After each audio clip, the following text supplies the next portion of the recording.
Hello and welcome to episode 48 of the Virtual Velo Podcast with me, Emma Martin, and my co-host, Chris Schwenker. We are here a little bit earlier than we told you we were. It's not been 2 weeks, it's just been one.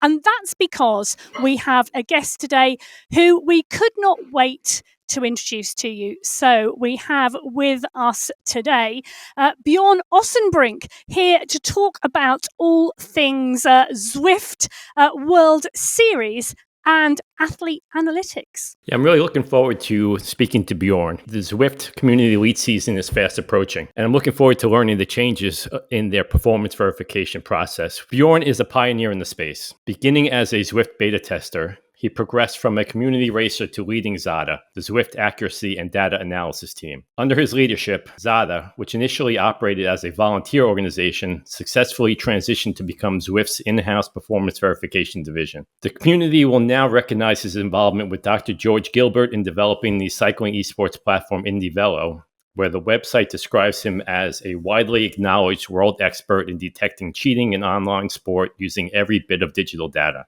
He is a seasoned coach in various sports and holds a master's degree in applied exercise physiology. He's also on the Virtual Velo Network's most impactful list, I might add. But we're here today to explore his new venture, which we believe will significantly impact the future of the sport. The question of whether you should grade your own homework has come up on this podcast several times, Emma. Yeah, it has indeed. And that Zwift World Series kicking off season race series on September the 5th this year with the first qualifier, because it is all changed this time round. The first race itself is on Thursday, September the 19th. And that pre-verification portal is now open through to August the 23rd. So the second portal opens on September the 16th and remains open till October the 13th for race 3 onwards, etc. So there's a lot of real engagement, it's sounding like, needed from that elite racing community in terms of verification and getting processed and prepped. Bjoern, it's sounding like AthleteAnalytics and yourself are going to be very, very instrumental in terms of that race series. Tell us a little bit about AthleteAnalytics itself. What is it? Yeah, first, hi, everybody. AthleteAnalytics, how did it start? Where did it come from? I think Chris introduced it right from starting being part of the voluntary ZADA group back in 2018 already, and then becoming more officially within the Zwift company, merged into the Zwift company in 19 with the KISS Super League and so on.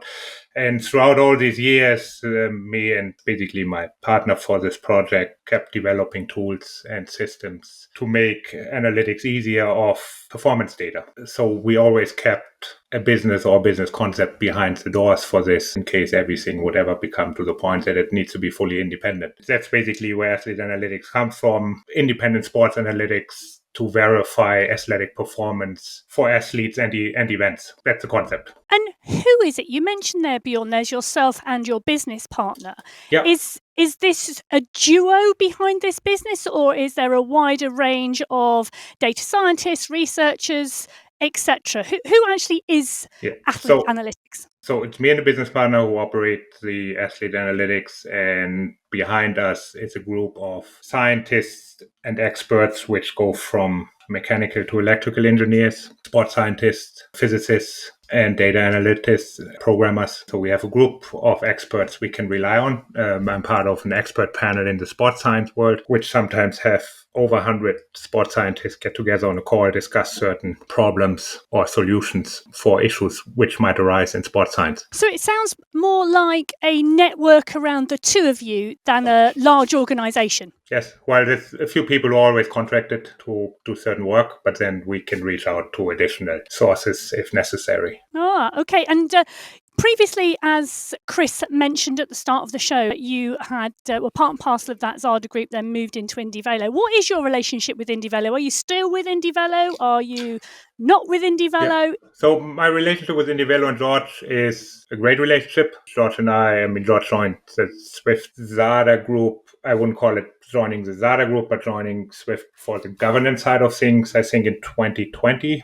Mid of 2020, sometimes around this time. Along these years, George and I discussed often, including leadership from Zwift, to become more independent on this space as well. And that's basically where IndieVelo merged on George's side of building a platform, test what is possible and what is doable. And that's where I jumped in and said, okay, if I can use a platform to test performance verification in game, certain elements in game live, then it would be a great stepping stone in the right direction from my point of performance verification, because I was able to, with an IndieVelo, to test in-game elements which I have not been able to test anywhere else. I'm able to give George feedback. I said, hey, can I throw this in? Can you throw this in IndieVelo and see how it will work on the back end? And basically some of our research we have been doing, I can see this. I can see what happens live. So I am just going to push you, because that was a great politician's answer. You talked to me about your relationship with IndieVelo and George, but you didn't tell me what your relationship now with them is. Are you part and parcel of? So I'm trying to understand, is AthleteAnalytiX completely independent from IndieVelo? And are you now completely independent from IndieVelo? So my relationship with IndieVelo is I've been always contracted out, let's say it under the AthleteAnalytics umbrella, but it wasn't named AthleteAnalytics at this point, or not officially named at this point. And so I've been always a contractor to IndieVelo as well. From this regards, I don't have any ownership in IndieVelo. That's my relationship with it. Yes, but I'm assuming then if they wanted to contract you in, that is not a problem, and possibly something. No, yeah. And even I currently do certain things for IndieVelo as well. So there's contract work for me currently running as well. Yeah, it's a really important distinction. And it's really important to have that platform there for you to test your processes, your systems. I can only envision when you first started, everything was all manual and you were using spreadsheets, and it was probably a very labor-intensive process, whereas now I would assume that you've moved on to everything being automated. You have proprietary algorithms. Can you peel back the curtain slightly and give a brief description of how it works? Going back even into last year or a few years ago, yes, there were a lot of manual steps involved, but there was also some part of automation involved. And nowadays are still manual steps because not everything can be automated at this point. It's not possible. It all depends on data processing, how the data is also submitted from an athlete or from an event, let's call it. But we basically started to implement an online portal which athletes can use, upload their data. It's a change for athletes from a Google Sheet. Changes are never happy with anybody. If they like to do it, there's always pushback. Why is it changed? How does it work? And anyways, it's also a little last minute push to the athletes, because the whole relationship with Zwift was on a short notice a little bit as well when the events would happen from our end. And so we had to a certain point put something which was running more as a functioning prototype in a production version. Yeah, so athletes upload their information, how it works, upload their data. From there on, we have a back end which sorts through all this data, analyzes a bunch of stuff based on certain requirements we can select, then will provide us some flags, some red flags. We then easily, with the manual eye, can identify, and if necessary, get back to the athlete, say, hey, we need this link from you because it didn't work, as an example, or we need a better fit file for this type of effort from you because this was actually not done on a hill and you didn't get an approval to do this effort on a flat road.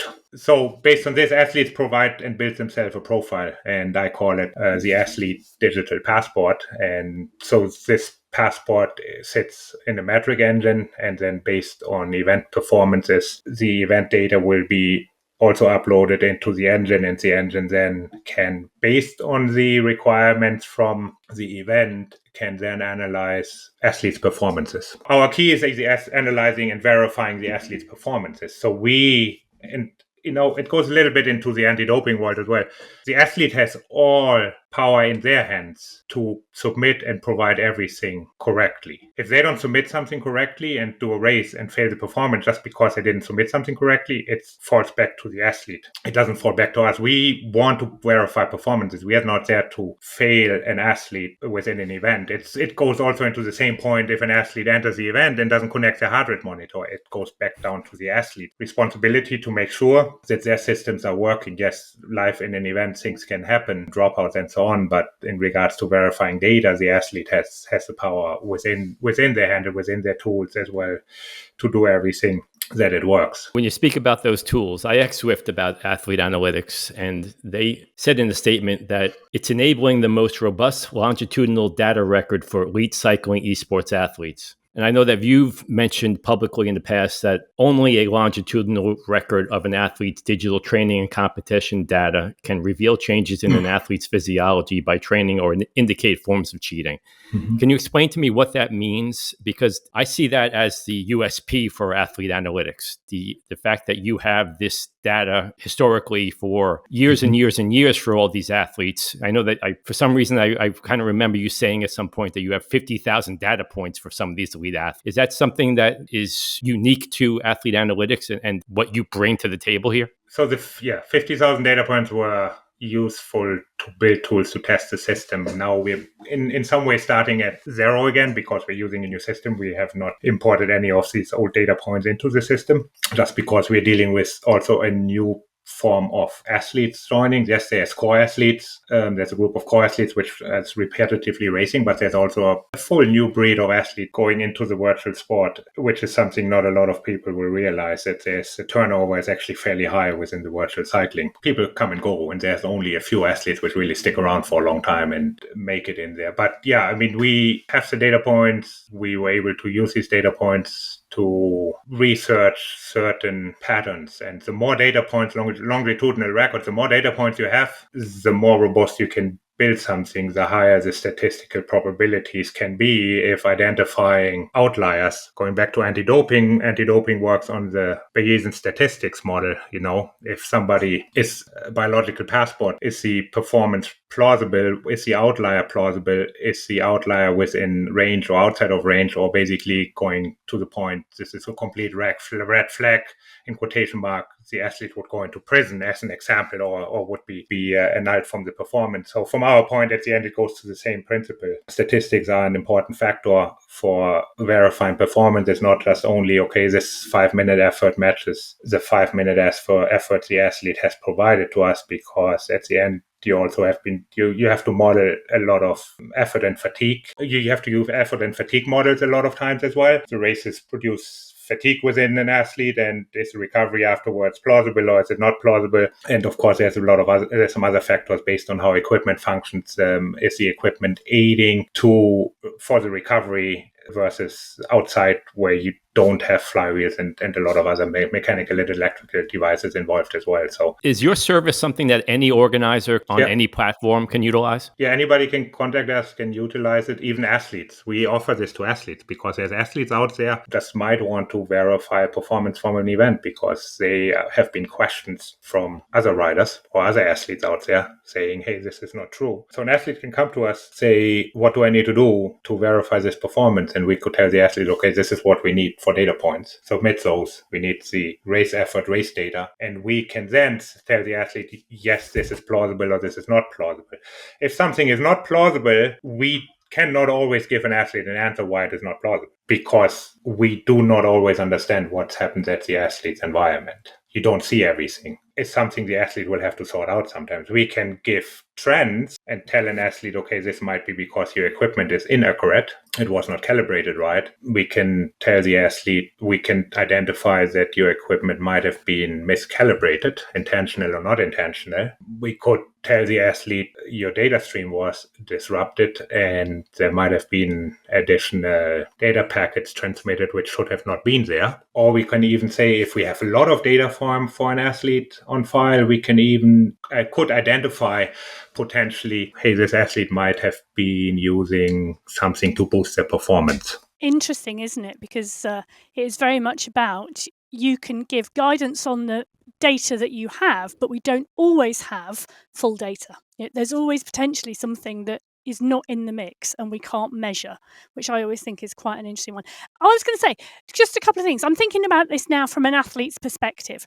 If an athlete wanted to come to you and make the most of what you've just offered there, Bjoern, how much would that cost them? Oh, it would be depending on how much data analytics would be involved for the athlete, how much files would be involved. It would be then have to be discussed with the athlete based on let's call it, importance of the event. You know, somebody racing some community event on any platform which has not a high priority in regards to the event organizer or status going into something. It might not be a high staked event and the priority for the athlete might be not as high, but they just want to have some confidence in their performance. And let's say if somebody comes to us after use the World Championship, say I was questioned here, but my performance was approved, but I still want a second opinion, or somebody got annulled and they want a second opinion, I'm more than happy to analyze it, but there might be a little higher cost involved for this, of course. Okay.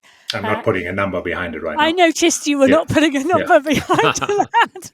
Yeah. I'm gonna stick with the athlete's perspective here, because you've been talking about populating a new system, whereas your old system had a huge amount of historical data. So you're populating a new system, you're populating that and running it alongside the new Zwift World Series, which kicks off in September. So it seems to me quite a short time frame.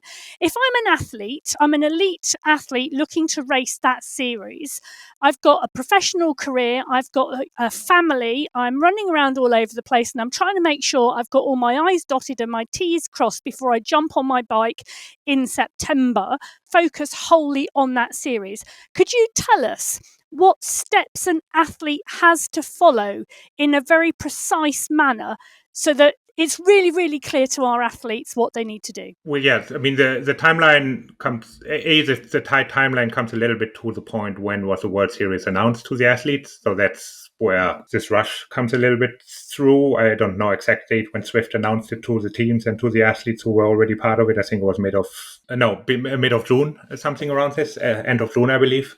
Chris probably wrote about it shortly after. And so, yeah, I mean, athletes have to do a pre-verification test as usual, which was renamed within the Zwift game, and have to follow the usual steps for this, how they were used to it, recording themselves, and then dual recording their power meter to a head unit, the way how it works within Zwift right now, and then submit.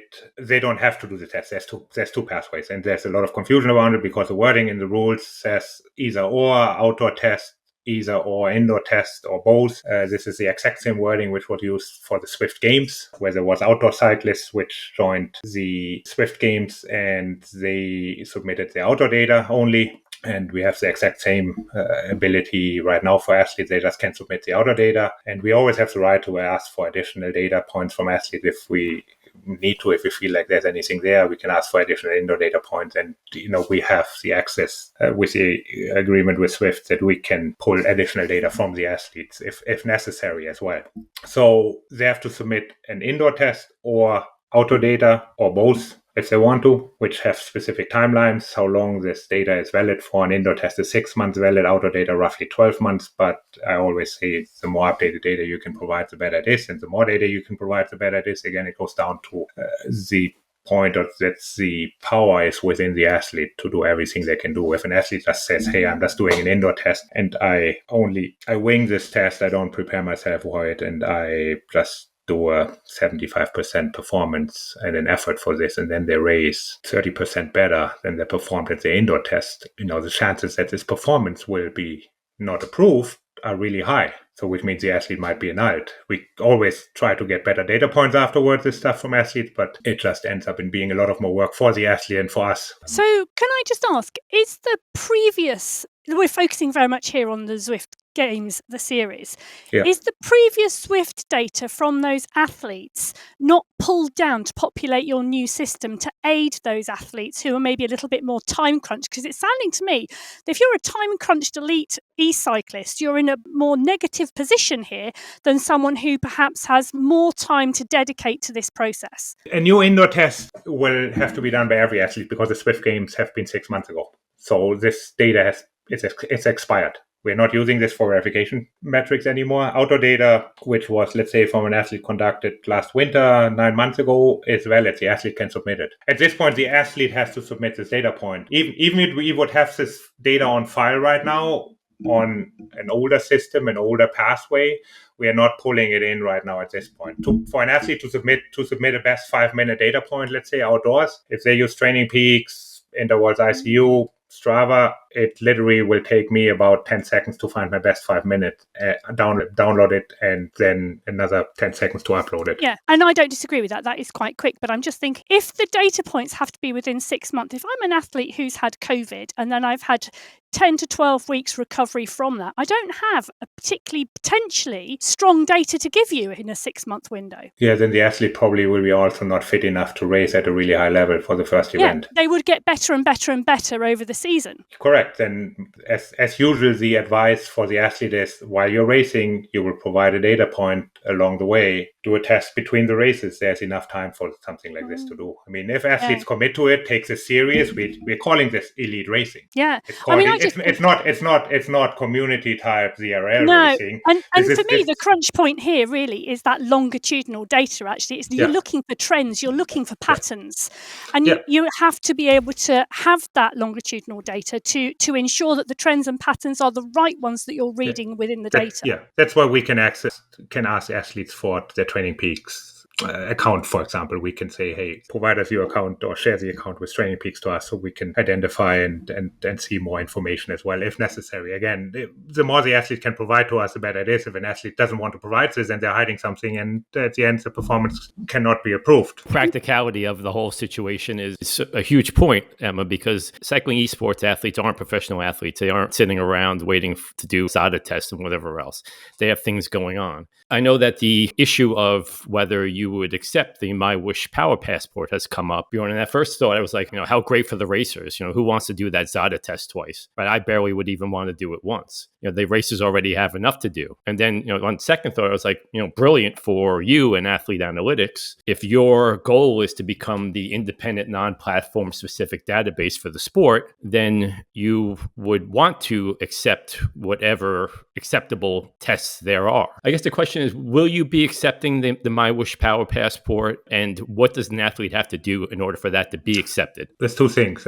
One is answering the question, and B is also giving additional context. The Zwift test requires the athlete to run the test on the game using the Zwift workout file and dual recording their power meter to a head unit as previously. An athlete doing a test on a different platform, let's use at this point My Whoosh and IndyVelo, has to record their secondary power source through the game and not through a head unit. I know many athletes who did the test for My Whoosh who just record their power meter to My Whoosh. They don't run it additionally to a head unit. Why would you? Because the game records it. I know athletes who have done tests on IndyVelo. IndyVelo records both sources right into the game. Athletes avoid running another electronic device which signals data.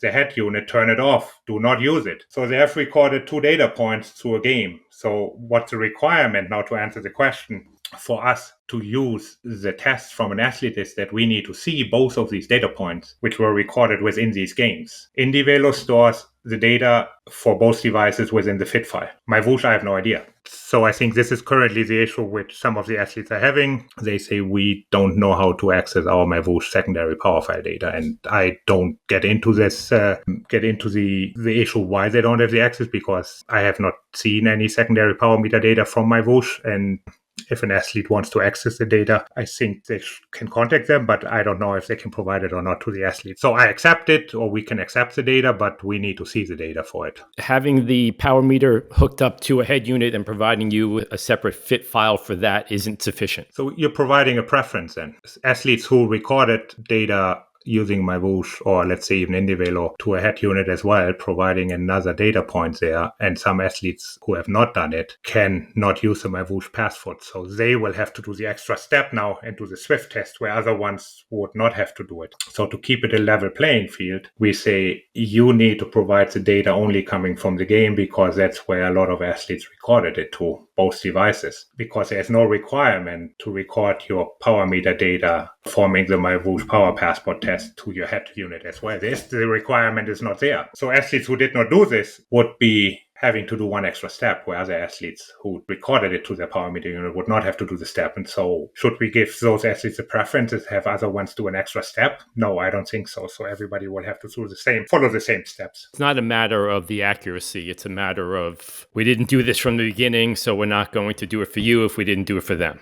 Right. I mean, accuracy, there's a lot of things a head unit might be recording differently than a game. So anyways, a lot of stuff can happen on this end as well. But let's say at this point, it's not a matter of accuracy, but it's a matter of not providing a preference to some riders and not giving the chance to others as well. I understand. Yeah. So moving on, last season, there were a couple instances where there was a long lag time for performance verification decision. Will AthleteAnalytiX, your automated service, expedite this so that we'll have verified results in a short period of time so everybody can stop complaining about it and move on? I would say it comes down to the athletes and the data they provide. That's the simple answer. If we do not receive good data from an athlete, we can go two routes. We can provide our recommendation that this performance is not approved based on these findings, and then let the organizer or the governance decide to follow these steps, to follow the recommendation. Or before we do a recommendation, we can contact the athlete and say to the athlete, hey, this data doesn't map out because your pre-verification data and previous race results data and so on will not confirm with what you produced in the results. Let's try to prove your performance. Can you please do this test within the next period and supply us this data? So then you're looking at least at 48 hours delay of receiving new data, using this data, and then analyzing it potentially. So you're looking at 3 days additionally to look at somebody's data if we go these steps. If we don't do the steps, then yeah, we can analyze data pretty fast. So I think that we might have even reported it on the podcast, but a very small number of athletes were actually verified for previous seasons in Zwift Elite racing. I think that it was the top 3 racers and then a couple racers that had skeptical performances. Now, is AthleteAnalytiX going to be able to verify every single racer that performs in Zwift Elite racing this coming season? We will have the ability to do this, but it all depends on the contracts with the event organizer, what the organizer likes to see. Also, what the event, or let's say in this case, the platform uses in-game tools to verify performances, because it can be at the end, the platform, we're talking about a video game. The video game can add and should add anti-cheating measures to their game to already put a filter up to make sure athletes follow all the main rules, connecting heart rate, connecting the right power source, and so on. And if these things are ticked off, then you already can say, okay, out of 100 athletes starting, 80 passed a certain part of, call it verification. I don't want to call it performance verification based on specific rules. And then you have the next step, which is actually verifying the performances. So yeah, from our point, we can analyze a lot more performances. Is it always necessary to analyze specific performances for 100 athletes? Probably not. Is it necessary throwing the question back, is it necessary to test everybody in the Olympic road race for anti-doping? Is it necessary? Do you want an idealistic answer or do you want a practical answer? Because I think that is probably what it comes down to. Ideally, yes, I want to know that every single athlete who has performed in the Olympics and was on the start line was true and fair and racing. Because if I'm the athlete in the home country who was fourth and didn't make it into the team because there were only 3 riders, I want to know all 3 of those riders, even if they weren't in the top 5, were true and riding clean. Because otherwise my career has been influenced. It doesn't matter whether it's the top 5 riders over the line. For me, actually, I want every single rider in that race verified because they've been selected to ride and somebody else hasn't. And for that other person, it could significantly influence their career. Correct. But it's not practical from the point. I think it is practical. At the Olympics? Well, I think, if they've got there, they're a home nation, should verify their performance for selection. And then the Olympics verify again, don't they, through the IOC? Comes down to funding. I don't think any of the national governing bodies has the funding to send their athletes, they send it to testing, plus then having the organizer or WADA to go through. I would disagree with that. I would say most national governing bodies know which athletes they're sending to the Olympics and that they are clean because they have been through multiple protocols throughout their careers to be clean. We are moving into other areas. We could whistleblow there as well, and we could be really critical about if national governing bodies actually follow recommendations based on anti-doping authorities to actually flag these athletes and get them out or not, because there's a lot of things happening behind the scenes. A lot of us do not know. And But it's really interesting. from the point of data, and this is where we come in, and this is where a lot of our research actually goes into the in real life world, because we were able to use the virtual world and the data we can all collect over longitudinal time and records, and say, okay, if we can get 365 days of data from a World Tour rider and use those to analyze performances, we can send these findings to anti-doping and say, this is a red flag here. How does it look on your biological passport? Was he tested throughout this time, or was he not tested throughout this time? Was he athlete in a training camp? And you can build a lot of factors there, and I can guarantee you will find a lot of interesting things this way. To get an agreement from a World Tour rider or from a World Tour team to submit 365 days of the data is a really long shot, but I think it will come to this point at one point. Since you opened up the door to the question of funding, will you be funded to verify more than only the top 3 for the Elite Zwift season and also the Zwift Games? We are doing more than the top 3 for sure. Throughout the season, we will address and assess how the data and also the development of certain tools have continued, because our certain tools have not developed fully to use every platform's data streams as well. Let's say a different platform comes to us and wants to also use us for verification services, so we have to adapt to a specific warehouse's data received. So we want to standardize this a little bit as well. And from this point, we are in the process of developing certain things. We have, as I said before, a metric engine which can verify performances fairly fast. It's prototyped. If there's interest from organizers to use something like this, to have verified performances from a 100-rider field within a matter of seconds, we're more than happy to further develop it and then either license it to the organizer platform or sell it to somebody if necessary. That's no problem. But at the end of the day, to develop really advanced tools, it comes down to funding. And my time is not free. My developers' time is not free. And everything needs to be done at a reasonable speed and, of course, in a reasonable compensation. So, can I just pick up what you just said, the word speed there, and you just made me think about something actually, Bjoern, because Zwift have said in terms of the World Series, the ability to implement real-time verification. I think they actually say that during the event, AthleteAnalytics and the independent commissaire will monitor the racing to ensure riders are compliant with the rules and regulations. They reserve the right to remove riders from a race before it starts or whilst it is in progress. That for me sounds absolutely, something really interesting and really quite cutting edge in terms of being able to remove a rider whose performance is dubious so they don't influence the outcome of the actual race. I think a great starting point to find more about it would be reaching out to somebody at Zwift to give you a full-on detailed input in this regards. I don't want to provide the answer for this. Of course, okay, it's not my position to talk about what Zwift has been doing on the back end. Okay, and reaching out to them and seeing if somebody from the Zwift end wants to talk about it and come on the podcast for you guys, I think would be a great starting point. Or if not, just have somebody write it about it and or talk to you about it and have Chris write it about it. So, but yeah, Zwift is working. They want the racing to be interesting and fair. Yeah, and don't we all, Bjoern? Don't we all?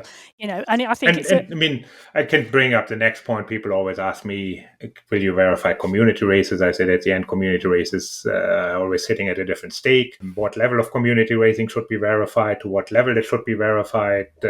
We get, again, a tool from us could verify community races. Do you want to verify our community races? There's community riders out there who are really just in it to ride, to race, and their data might be not always 100% accurate for reasons which are not intent on their end. They just don't know better. There's, of course, people out there who are cheating on purpose within the platform, but on many platforms, they might get flagged throughout these years. And at the end, it comes down again, what I said before, if the platform want to put anti-cheating measures platform-wide, race-wide, community-wide, to a certain level standard maybe, or have different standards set, then it's up to the platform and it's up to educating their users for this as well. And saying, okay, you're entering this race, this is what the level is. If you get flagged throughout these events or after, you will be annulled and disqualified, and that's just what it is. And then there's other events which are open for all and, which are necessary for virtual cycling. And people like to ride with somebody, and if they want to race with somebody on any equipment, let them do it. Bjoern, we have been chatting for a really long time, and I know we've been really in depth, and thank you very, very much for all of your answers. You've been really honest and open and really embraced what we've been talking to you about today. I'm going to finish, I'm mindful of the time, I'm going to finish with one question. What are your goals for the future of athlete analytics? Bring it fully into the real world, outside world. Analyze outside athletes' performance in multiple sports we have lined up on the background, where we really focus heavily on what you said before, having 100% of performances for riders who make it to the Olympics verified from the data point, and use these data points to help anti-doping. That's a long-term goal for me, and this has been a goal for the last 6 years for me. And I've been chatting with anti-doping researchers for it, director of WADA for it a few years ago, and if governance for the different sports really want fair sports and want to pursue it, then the mandate for athletes to share all their recorded data on all their smart devices they use, from 100 meters dash runner to the Olympic road cyclist. And with some sports, it might be more difficult than others, but device manufacturers are catching up with their smartwatches and all this stuff, tracking more and more non-performance related data as well, which can help with analyzing performances over time as well. And so, I think this is the largest potential out there for building and creating a wider, fair level playing field in many sports. I've learned. I thought I knew a lot about this. I learned a tremendous amount, and I hope that the listeners do also. You've been great. It's obvious that there's a lot going on in there that I couldn't even begin to understand. So I appreciate it very much. Thank you. Wow, that leaves me to say thank you to our guest today, Bjoern Ossenbrink. If you have enjoyed today's podcast and you want to know more, you can like, follow or subscribe to the Zmunicate. You can follow me on social media at Biking Emma. We will be back next week for episode 49, where we will be talking things health and well-being related to e-cycling with Professor Rob Copeland. Well, until then, stay safe, enjoy your riding. We'll see you again soon. Goodbye.